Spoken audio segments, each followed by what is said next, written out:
My name is Kelsey Ryan. I'm the Executive Director of AHCJ, and we're really excited to share with you about a new opportunity at AHCJ, the German Healthcare Study Group. So this is a webinar where we'll be talking at a high level about what this study group hopes to accomplish, and then of course getting into the nitty-gritties about how you can apply and what will be required for an application to this pilot program. And of course, thank you very much to the Commonwealth Fund for supporting the program in its first year and hopefully subsequent years, but we'll see. All right. So first off, like I said, I'm Kelsey Ryan. I'm with HTJ. We're really excited to have you here. And again, this is the first year of this program. As many of you know, and hopefully most of you are members already of the Association of Healthcare Journalists. We've been around almost 30 years. We have the annual conference. We do a ton of fellowships and other training throughout the year. We have webinars. We also have our health beats, which are different resources available on various healthcare topics on our website. And we're really excited to introduce a second international program this year. So a little bit about some of our other programs. The Commonwealth Fund also supports our two really big premier fellowships. So we have the U.S. Health System Reporting Fellowship, which is a domestic-based fellowship that's a year-long fellowship where reporters can dig into projects and have support to do that reporting project throughout the year. And then we also have the International Health Study Fellowship, which has been around since, I believe, 2019. There was a tiny pause during COVID, obviously, and then we've had that back up and running now, and it's for the last 2 years, which is really exciting. The U.S. Health System Reporting Fellowship has been going on for over 15 years. So these are pretty large fellowship programs, and now we're really excited to introduce a second international program. So this is a pilot project. It's a 1-year grant-funded project, and this is the German Healthcare Study Group that you all are here to learn about today. And essentially what we want to do is send a group of reporters over to Germany, which is the selected country for this year, and spend a week in Berlin, essentially learning all about the health system there and using that time to gather information to use in news reports back home. So we will be creating a program full of local experts, healthcare leaders, business, government, labor officials. You'll participate in a series of site visits, which will include everything from primary care to working with folks or meeting with folks who work on policy. And then, of course, we'll have to fit in some cultural time as well. So you'll have some time to do that. We'll also be building in a little bit of free time. So if you have interviews scheduled and things like that, you get to do some of your reporting on the ground and you'll have time to do that. You'll essentially be developing a project for a US-based audience, and we'll be looking for projects that focus on one of the following broad categories of equity, cost, coverage, or care. And we'll be getting into more details about the project proposals and applications here in a moment. So what's covered in this pilot project? It's 1 week of training in Berlin, Germany. The dates will be October 18th through 25th, and we'll have hotel on the 19th through 25th. So if you want to arrive early, that's fine. But with travel, we went ahead and put 18th on here. It'll include your flight, your lodging for a week in an apartment hotel, so you'll have access to a kitchen if that is something that you'd like. It will also include meals, and we also always do travel insurance for our international fellows, just in case something happens, since we are not part of the healthcare system over there. You'll also receive a year's membership in HCJ, either new if you're new to us or renewed. And then, of course, like I mentioned before, you'll have plenty of time in the schedule to do on-the-ground reporting as well during the week. Very high-level timeline here. So we're opening up the application. They're actually already open on our website. We're having our informational webinar right now. We will be accepting applications on a rolling basis. So I know this is terrifying for reporters, but we don't actually have a deadline. What we are doing is we are reviewing them as they come in. And as soon as we have the 4 fellowship projects that we think are really awesome, we're moving forward with those 4. So there is a benefit to applying early and as soon as possible, because we will be reviewing on a rolling basis. So I know this is for those of you who are very deadline driven, just pretend the deadline is like tomorrow in your brain or something like that. That way you get it done and don't procrastinate, because like I said, as soon as we have the top 4, we'll move forward. Participants will be announced in September. We'll finalize travel booking, and for those participants, we will have an introductory webinar where they'll all get to say hello, learn a little bit more about each other's projects, and go over trip logistics. The actual trip will take place in October, and then we will have a follow-up webinar for participants in December, where we're going to just talk and touch base about the progress on all of the projects. And then March has a deadline for when the projects need to be completed. That would be March 2026, which seems super long from now, but is not actually. Again, our eligibility, you need to be a US-based working journalist who qualifies for AHCJ professional membership. You can see those professional guidelines for membership on our website, or maybe Andrea could pop those into the chat if folks are not able to grab those real quick. You need to have essentially equivalent 10 years plus experience, preferably with a strong experience in healthcare policy. We'd like to see ideally delivered experience on the national or regional level as well, just because of the audience alignment for something that's looking at international comparisons. The other thing that's really, really important is a current passport. You must prove to us too that you have a current passport. We will not be accepting applications to move forward from folks who do not have current passports or who can't prove that they have already applied for a renewal of their passport. So that's really important for this.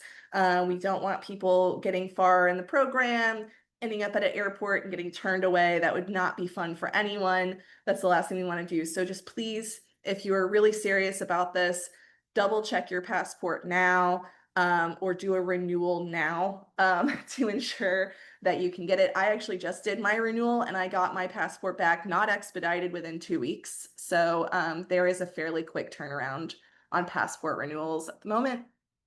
And then again, the rolling basis, and we'll be going through here in a moment more on the project proposal, work experience qualifications, and our matrix for selection, which is right now. All right, so these are the things that are required. Feel free to take screenshots of any of this, but again, we'll have the recording available. So if this is helpful for you while you're going through and preparing your materials, please do. So we'll be looking for a 2-page project proposal that outlines your topic, and you need to address several items, which we'll have a rubric here in a minute that you'll see a chart. You can use that to help guide. We'll have an application form, which is already available. We also always look for an elevator pitch. So if you can succinctly sum up what you're going to be looking at for your reporting project, that's what we want to hear. Like essentially your quick headline for your project is always really helpful. And we've always found that if folks can succinctly summarize what they're working on, that helps their entire project from the beginning. We also want to know about the impact and then your primary audience. And again, we'll get into some more detail in a moment. This is really important. That's why it's highlighted. If you're a freelancer, you must have a letter of, from an assigning editor that's already pledging to publish your work by March 26th. And then also, if you are with an outlet, you need also from your other editor. We'll take questions at the end for folks, just so you know. But this is important. This is a requirement for applications. We have to have the support of editors that are basically, pledging to publish before we move forward. Because again, the last thing we want to do is send you over there, have you do a great work, and then it doesn't go anywhere and doesn't benefit anyone in terms of audience. So this is another really firm requirement. And then of course, a good work sample, which I'm sure you all have. Some other tips, we want to see how your project addresses one of these really broad themes. We also want to see that you've already done maybe a little bit of pre-research or pre-reporting, which is always helpful. The more work you've done on the front end makes your proposal even better, being as specific as possible. And then also we want to know why this project is going to be relevant to your audience. This is the rubric that we use to score proposals. So we're just giving you as transparent a view as possible on how proposals are looked at. And we look at all of these different categories, have points, and then we score every proposal for these things, I've gone through and also, in addition to the bolding, underlined the specific areas that I really want to highlight in a project proposal that I'd really be looking for, right? So we're going to be looking for, again, those high level cost care delivery as well as significance. We're also going to be looking at evidence of pre-reporting or your reporting process. Like you're like, here's who I want to talk to. And then we're also going to be really looking for your reporting plan, right? Like, how are you going to make the most of the time that you have available to you for this opportunity? And then these other things are obviously as well, but I just wanted to highlight those. If you want to take a screenshot of this, feel free to do so. Or again, we'll have the recording available to folks. All right, there we go. We'll move forward now. So again, I wanted to, again, on a high level, encourage you to apply early. We will be doing this on a rolling basis. And so, we really will be looking at things as they come in. The next thing I wanted to do was introduce Noam Levy to you. Noam will be working with us on this project and will be leading the work study group and has done lots of international reporting. And I will let him take it from here.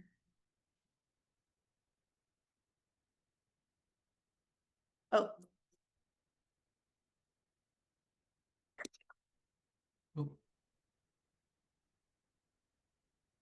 Thank you, Kelsey. And good to see so many people interested in this project. My name is Noam Levy, and I am a senior correspondent at KFF Health News here in Washington. I spent most of my career at the Los Angeles Times here in Washington. And as Kelsey mentioned, have done a good amount of reporting from around the world, including on one of AHCJ's, on the original AHCJ International Fellowship. And I'm going to talk to you a little bit right now, just in general terms about the German healthcare system. I'm sure many of you may know some of this already, so my apologies. I'm going to keep this pretty high level, but the idea here is to kind of give you hopefully some background information to help get the creative juices flowing. As Kelsey mentioned, the best applications, the best projects, I think are ones in which you do some reporting before you do your application, and you'll no doubt go deeper into the German healthcare system than what I'm going to talk about right now. But for those of you who may be new to this system or may want a little bit more background about kind of how we're thinking about this and the way that it could be useful for an American audience, hopefully this is of some use to you. Let me start by talking about some basics.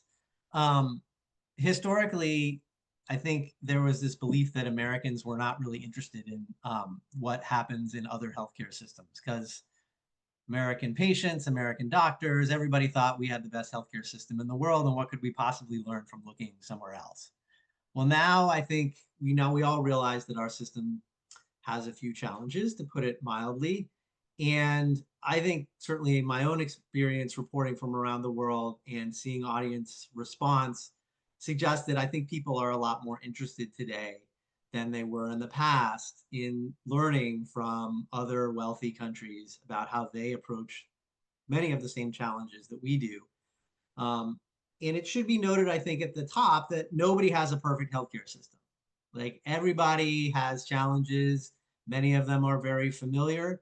Nobody's got everything right. And sort of there's an old saw in international health reporting that one of the bedrock sort of principles is that everybody thinks their own healthcare system sucks. And I'm sure for those of you who join us on this, if you come to Germany, you'll hear lots of people complaining about it. But the reason we chose Germany, let me start there, is because Germany, as I'm sure all of you know, is the biggest and most influential country in Europe. And importantly, it's a system that looks, in many respects, very similar to our system. And I said at the outset that people are interested in learning from other countries, but some systems are so different than ours that I think it can sometimes be difficult to make a case that one can learn something. And I think most Americans think that probably that other healthcare systems are government systems, thank you to the Republican political strategists who've been banging that drum for about 50 years. But while it's true that there are systems like the National Health Service in the UK or even the Canadian system next door, in which the government plays a really big role in both providing health insurance and, in the case of the UK, actually employing doctors and running hospitals, there are many wealthy countries that have essentially quote unquote private systems that look a lot like ours. In Germany, I think is a good example of this. It's a good comparator for us because A, Germany is large. B, Germany faces a lot of the same challenges actually that we do, both in its healthcare system and also more broadly. It's increasingly a country of immigrants. It's a country that had a very large industrial base and is struggling now with some declines because of changes in global economics. It's a little bit behind us in terms of deindustrialization. There are similar political challenges. If you've read anything about politics in Germany over the last few years, you probably know that there is a populist stream running through German politics that has upended the political process in some pretty important ways. It's not fully Trumpian yet, but it is importantly posing a big challenge. Here's some basics about Germany. You can see the country is smaller than us. It's not as wealthy, interestingly. A lot of people think that Europeans are wealthier than Americans. In fact, in large part because of the trajectory of economic growth over the last 15, 20 years, America continues to be a wealthier place, actually, than most places in Western Europe.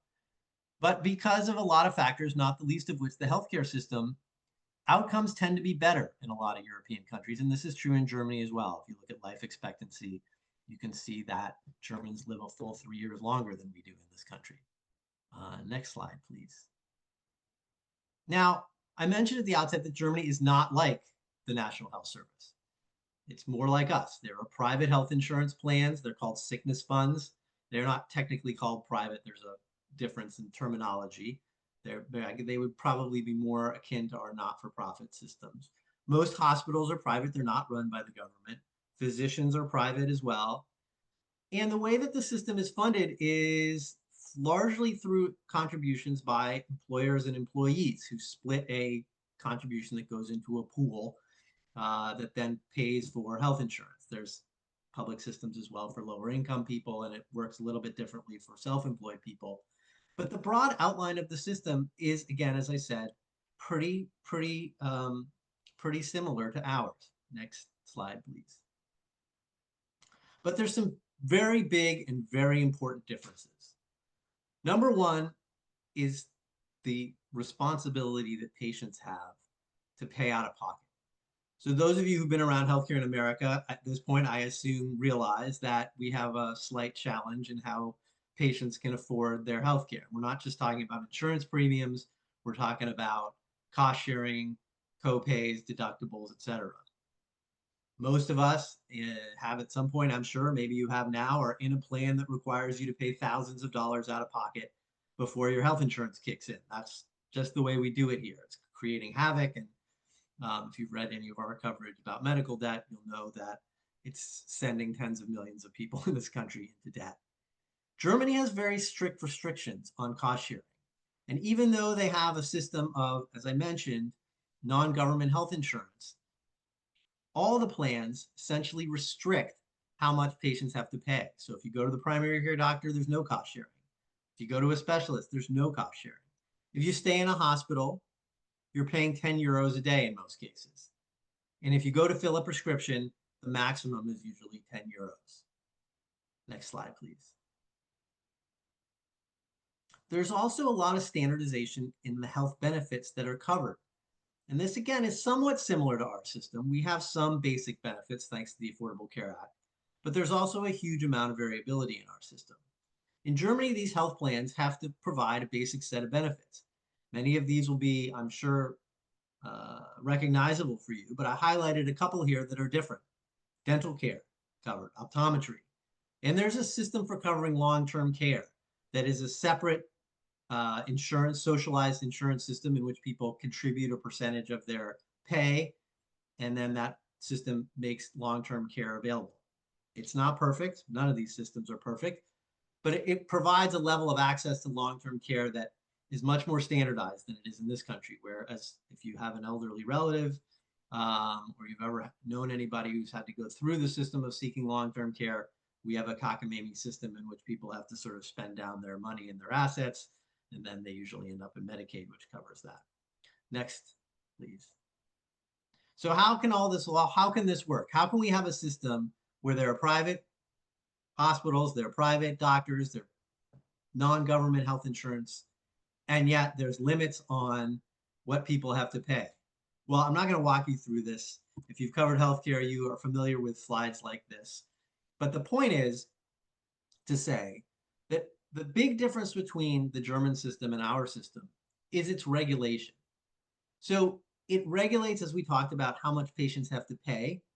And importantly, it regulates prices within the system. So how much hospitals can charge, how much pharmaceutical companies can charge, are all regulated. The government's not setting these prices, but it sets up a system that facilitates negotiation at the very high level between hospitals, doctors, health insurers, and everybody comes together through a system called the Federal Joint Committee in which the prices are negotiated. It would be as if Aetna and United Healthcare and Cigna and Blue Cross Blue Shield sat down with with the American Hospital Association and hammered out all the prices for a knee replacement or open heart surgery, sat down with the doctors and negotiated the prices for an office visit or an outpatient surgical procedure. And this highly structured negotiating system restricts the prices that providers and drug companies can pay, and in turn allows for the prices that patients pay to be much more affordable. Kelsey mentioned one of the things we're looking for in this project, in this fellowship, is stories that address kind of this issue of affordability and access, because Germany, like almost every other wealthy country around the world, doesn't suffer from the same challenges in terms of providing access to patients because of cost. Next slide, please. Now, I mentioned at the outset that Germany is hardly perfect. This goes for the politics in the country, and it goes for the healthcare system as well. Germany is also, like us, struggling with rising costs. They have an aging population. They have an aging infrastructure. There are too many hospitals in the country, and that tends to push up prices. Mental health access remains a challenge, even though the sort of insurance coverage around it is stronger than it is in this country. And immigration is proving a major challenge all across the whole system. People may not realize, actually, there are a larger portion of Germans who are foreign born than in the United States. And it is fueling a lot of the same political debate in Germany as it is here. And it is putting strains on a whole range of systems, including the healthcare system. So when we think about sort of writing about the way that a country like Germany is addressing healthcare challenges, we're not talking about a country like Switzerland, for example, or Singapore, a place where the structure of the country is so different, the scale is so different than the United States, that it may be difficult to make comparisons. Germany faces many of the same challenges we do. Next slide, please. So how do we think about kind of stories that can resonate for an American audience about Germany or anywhere else for that matter? I've given you a couple examples here of some stories, a couple of which I did, some of which were done by other outlets. But I did a story a couple of years ago from Germany's kind of depressed coal country, a place that looks a lot like West Virginia, that was very focused on the difference for a community where cost sharing and medical bills is not a problem. The way that Germany looks at pharmaceutical prices and regulates that system is an interesting model that I wrote about when I was still at the LA Times. AHCJ had a fellow a few years ago who looked at kind of the way an integrated care model was working in the Black Forest, a part of southwestern Germany. And I put up here an NBC story that was a more high-level comparison. We can share some of the links to these if folks are interested, just to help get, again, the juices flowing. I am also happy to be a resource for folks if you're thinking about putting an application together, you want some advice either on the logistics of reporting from a place like Germany, or you want to bounce some ideas off of me. I'm happy to, if you want some ideas, sorry about that. I'm happy to be a resource for you. Next slide, please. So I'll drop it off there. Please feel free again, as I said, to reach out if I can be helpful at all. And I hope all of you will think hard about applying and hopefully see some of you in Berlin soon. Thanks. Awesome. Thanks, Noam. And we wanted to definitely take questions from folks. If you could put them in the chat, that'll help people from kind of talking over each other. That would be most helpful. So yeah, we're eager and willing to answer some of your questions. I can also go back to that rubric slide as well, if that's helpful to people. Yeah, let's see. How do we get in touch with Noam? Do you want to drop your email in there? I'm doing it now. Awesome.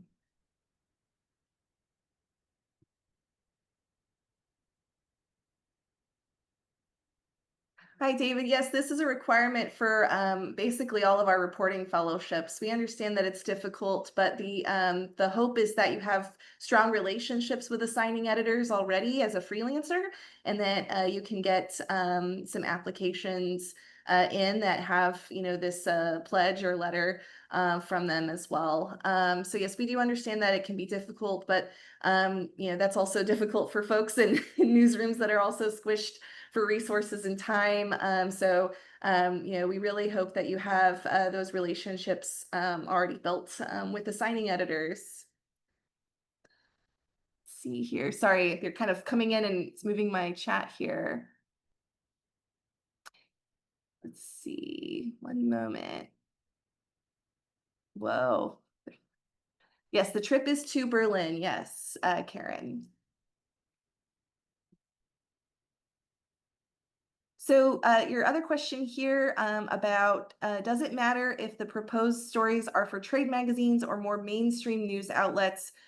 We have accepted proposals for trade magazines in the past. However, we are looking for as much of a broad US audience as possible. So if there is a national or regional audience, that is always helpful. And if you can make the case for why the trade outlet is reaching a broad enough audience or is able to make an impact, that's certainly possible and will reflect in the scoring too. All right, yes, rubric slide. I'll go back to that here. One moment. There it is for you if you'd like to make any screenshots. All right. Are there structured talks trainings with some German healthcare officials? Do you have any information? So we are building the programming right now. There are structured talks, and in fact, I'd say maybe, what do you think, Noam? 75 to 80% of it is structured. Would that be an accurate or even more? Sorry, I put you on the spot and you're muted. Yeah, just to talk a little bit more about how we're structuring it. So we're on the ground for 5 days, 5 working days in Berlin, Monday through Friday. And we're envisioning meeting with high-level stakeholders for some of that time. So that's the physicians group, the hospitals group, the insurers, some federal health officials. But we also want to build in time for site visits. So one of the most valuable experiences I've had as a reporter traveling around the world is literally shadowing a provider. So we're going to set up some time for the fellows to actually sit in the exam room with some physicians in Berlin and just experience the conversations that are happening between doctors and patients. It can be extremely illuminating. Some of it will be very familiar to you.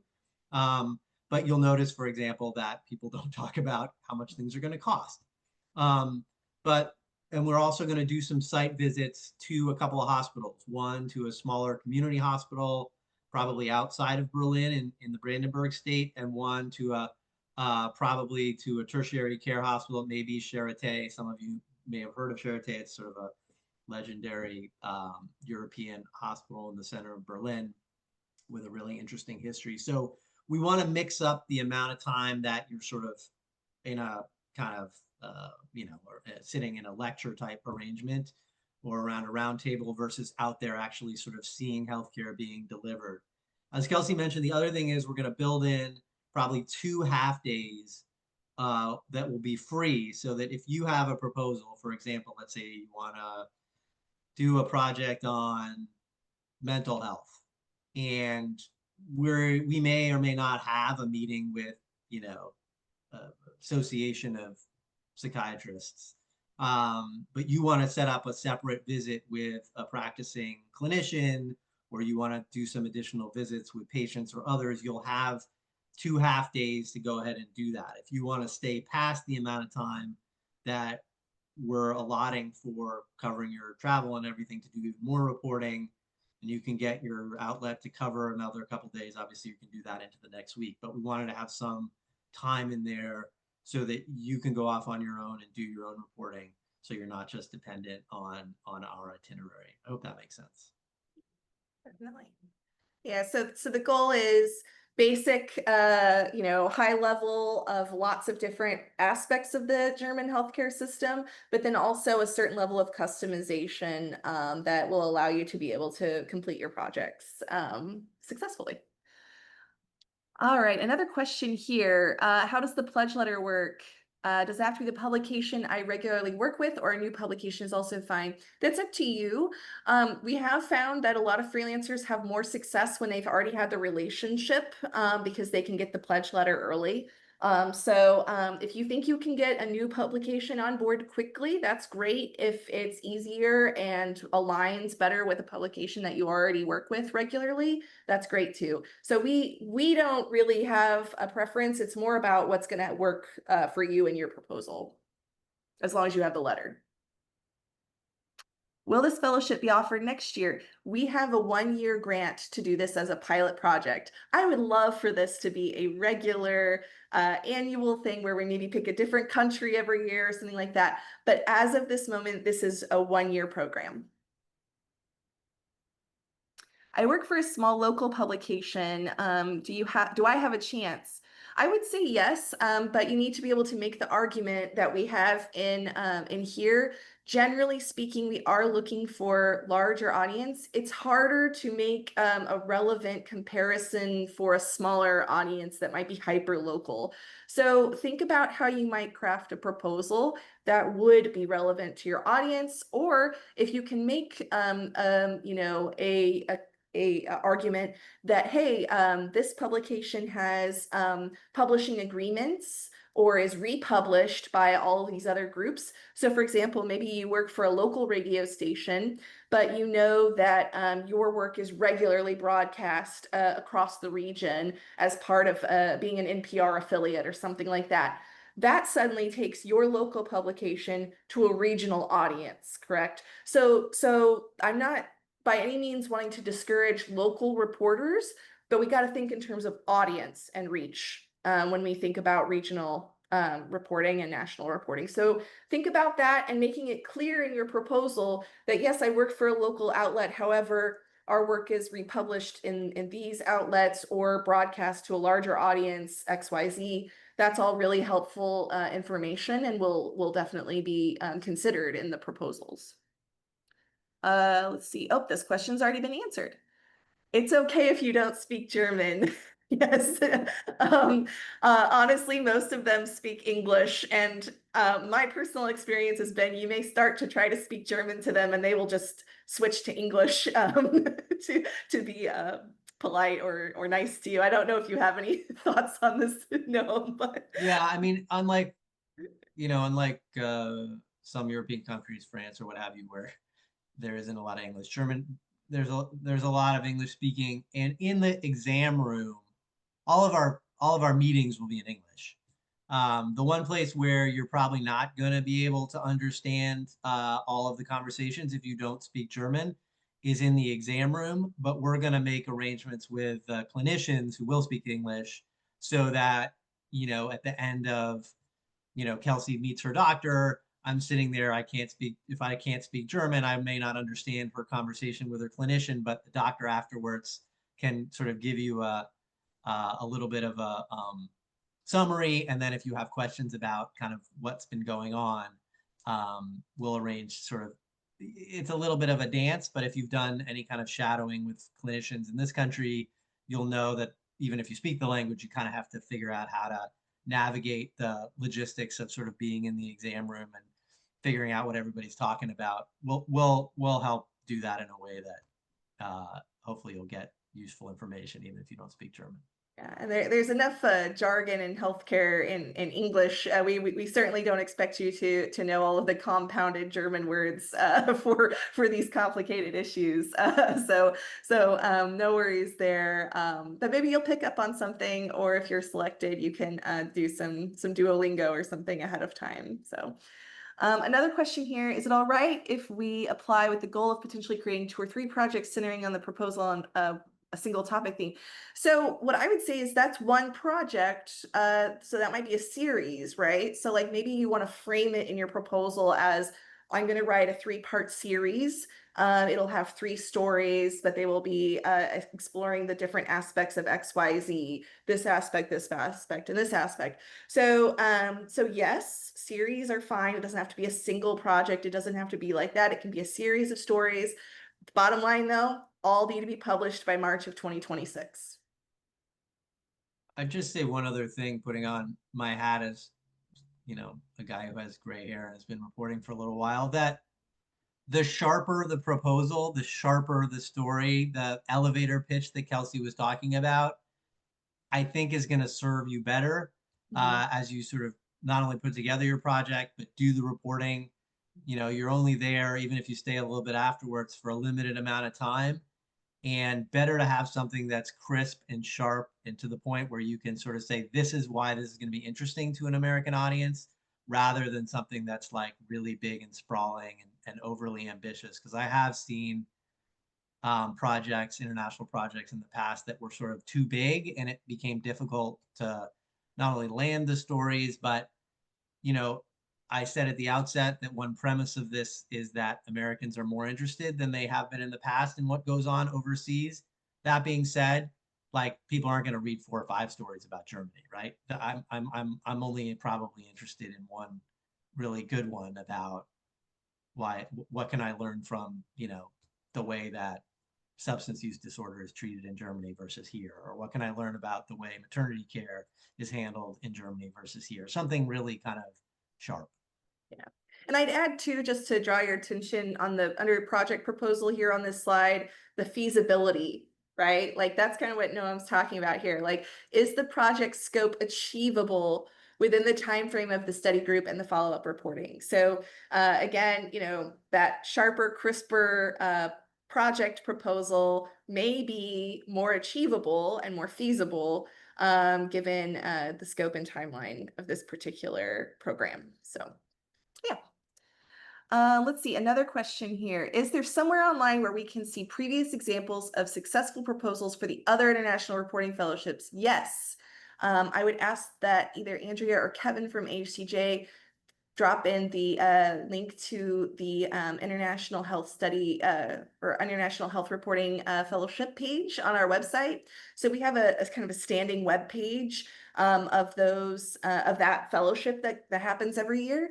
And at the bottom of that, if you scroll, you can see past fellows, including Noam from several years ago. And we've also compiled the final projects that they've completed. So there's links to those. Hopefully they're not all behind paywalls, but yes, to answer your question, there it is. Thank you very much. You get double links there. Kelsey, Yes. yeah, maybe one thing we can also do, if it would be helpful for folks, those 4 examples of stories about Germany specifically, maybe we can post those links on the fellowship Yeah. information page at HCJ, and folks can find those if you're Yeah. interested. Yes, we're happy to do that. So that way we can give you some examples of the level of stories that we're looking for. Yes. And let's see here, another question. Will reporters with less than 10 years experience be disqualified? All right, so this is where it gets a little bit squishy. We are aiming for 10 years plus. But for example, we've had folks in the past who maybe had 8 years of reporting experience, and before that they had 2 years of experience that wasn't technically in journalism, but actually helped with their career. So like they had a legal or a paralegal background or something, and that particular project was more legal based.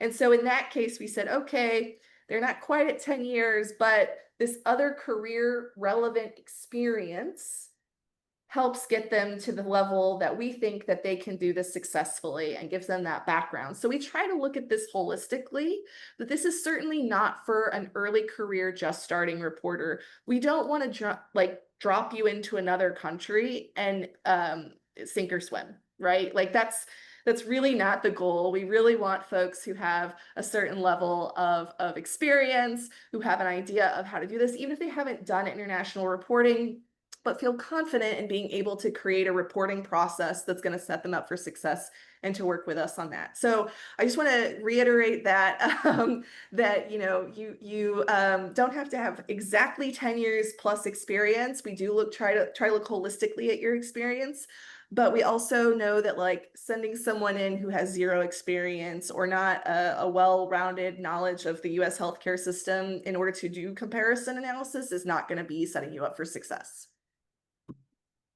So I hope that answers your question. So that's why we say equivalent 10 plus years. All right, I'm looking in the chat. I'm not seeing any additional questions. Kind of last call, I suppose. Oh, here's another one. Can you clarify pre-reporting? Do I have to report about the similar topic before about the US health system or another country also fine?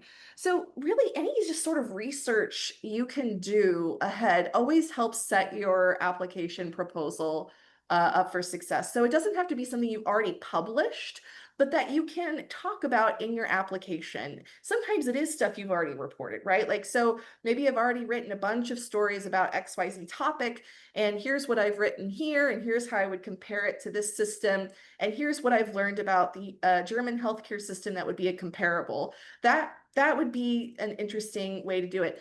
Another way, though, is to actually just spend a little bit of time researching the German healthcare system in that aspect and talking about what you've learned and how you want to explore that angle or idea. So there's a couple of different ways you can approach it. It doesn't have to be something that you've already written a lot about, but it can be, and that's helpful if you already have that baseline knowledge. I don't know if you have anything else you want to add on that, Noam, like in terms of reporting. Yeah, I think you said it pretty well. I guess I would just sort of underscore how important it is to do some of that work beforehand. Like it, as Kelsey said, not necessarily that you published it, but a proposal that says, I'm interested in learning more about how mental health is covered in Germany. Like that's not very compelling. Yeah. I want to see some evidence. We want to see some evidence that you've researched. I know that, there are some relevant statistics that show access to mental health care is so much better in Germany. Why is that? What's the academic literature suggest about that? Or what kind of clips can you find of what other publications have written that's relevant to this? So you can show us that you have again a sharper question that you want to answer, or even ideally you have sort of a nut graph of here's what I'm going to tell you. I'm going to tell you why the pharmaceutical regulatory system works better in Germany than it does here. And I can show you that here's what Germany does. That's not only because you'll have a better proposal, but by the time you actually go to Germany, we hope that you'll learn a lot while you're there too, but that you'll actually have a pretty clear idea of what it is that you need to get on the ground that you couldn't get otherwise. Because you'll be able to interview a fair number of experts before we even go to Berlin. The one thing you're not going to probably be able to do, right, is get the kind of color and rich kind of information that you can only get by being on the ground there. You don't want to waste your time when you're in Germany doing the kind of high level background research that you can do via Zoom beforehand. So it's important to kind of do as much of that beforehand as you can, I think. And I just add to, that's something we're looking at, again, under the feasibility at the bottom. Has the applicant clearly outlined the sources, locations, and a plan for reporting in Germany. Again, we don't want you to come and then it's the half day or two half days of time where you can get that color and maybe an in-person interview or meet up with a source that you've already arranged, and you're just twiddling your thumbs and you're not taking advantage of the time that you have on the ground. So if you can say, these are the types of people I plan to reach out to, or even identify potential sources. We know that you don't already have them set up, right? But maybe if you can identify potential sources, specific people or types of people that you would want to talk to, that's going to make your proposal that much stronger, and it's going to help ensure to those looking at these proposals that you are going to take full advantage of the time and have the most successful outcomes. All right, we've got another question. Are you eligible if you've previously done an AHCJ fellowship? Yes, we do not. We do not say that if you've done a fellowship before, you cannot apply again. That we never do that. So none of our programs are exclusive in that way. We do, of course, try to, like with our other programs, like the statewide ones where it brings people to the conference, we try to spread the love as much as possible. But none of ours preclude people from applying or being selected just because they've been a fellow in the past in any of our programs. Another one here. Act like the deadline's tomorrow, but realistically, how much time do we have to?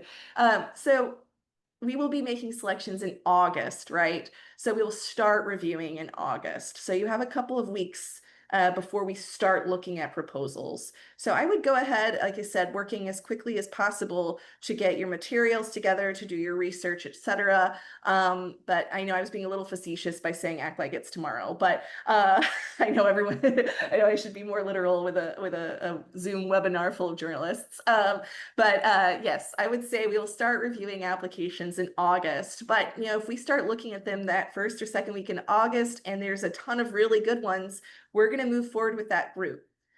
So again, do not sit there and wait till the last minute. Let's see, how long will the turnaround time be on responding to applications that are submitted? Again, it's going to depend on the submissions that we receive, but we will be making selections, interviewing finalists in August, and then making the announcement in September. This one's from Brian. Can I ask Noam about his most valuable experiences in Berlin? What surprised you the most? Well, as I said earlier, I think the opportunity to spend time with clinicians or in hospitals and just sort of seeing what the system looks like from a patient's point of view is oftentimes the most sort of revelatory. I mean, I can think when I was most recently reporting in Germany, I wasn't actually in Berlin. I was in a place called the Saarland, which is a kind of obscure state in the far west of Germany. And I remember going to a community hospital there and going to visit their substance use and mental health unit. And they had a sort of a setup where they had kind of designed a program that was sort of integrated into nature and what have you. But the whole sort of feeling of the place was totally different than what you might experience in an American healthcare setting, which is sort of much more industrial, if you will. And it was unexpected. I didn't end up writing anything about that. But the point is more just that the conversations you have with high level folks are extremely instructive. But it is really the rubber meets the road kinds of settings where I think you're gonna really be able to sort of get a sense of what's different and also hopefully be able to sort of convey how the experience as a patient is different. Because ultimately, if you're trying to write for an American audience and interest them in the way the German healthcare system works, like that's what's most useful, right? I mean, most people are reading your stuff are not policy wonks, and they might be interested in how hospitals negotiate with health plans and what have you, but the rest of us really don't give a damn about that kind of stuff, right? What we care about is like, how much do we have to pay? How easy is it to get an appointment? Like, what's it like to kind of sit in a waiting room? What's it like to, wait for a diagnosis? And those are the sorts of things that we're hoping we'll be able to kind of help expose the fellows to. Awesome. Let's see, another call for questions. Again, we're happy to talk through any of these areas for the rubric. Any questions you have about our logistical plans. Yeah, anything like that. Happy to answer. Give everyone another second to think. And if you don't have one now, but you think of one later, you can also reach out to us. Noam shared his email in there. I will also drop mine, which is pretty darn straightforward. There you go. We're happy to answer your questions. We're really excited to look at the different proposals. And this is, again, a really exciting pilot project. First time we've done a country specific fellowship like this. And just super pumped, work study group, not technically fellowship, work study group like this. And we're really excited to see what folks come up with. All right. Thanks again, everyone. I hope you guys have a great rest of your day.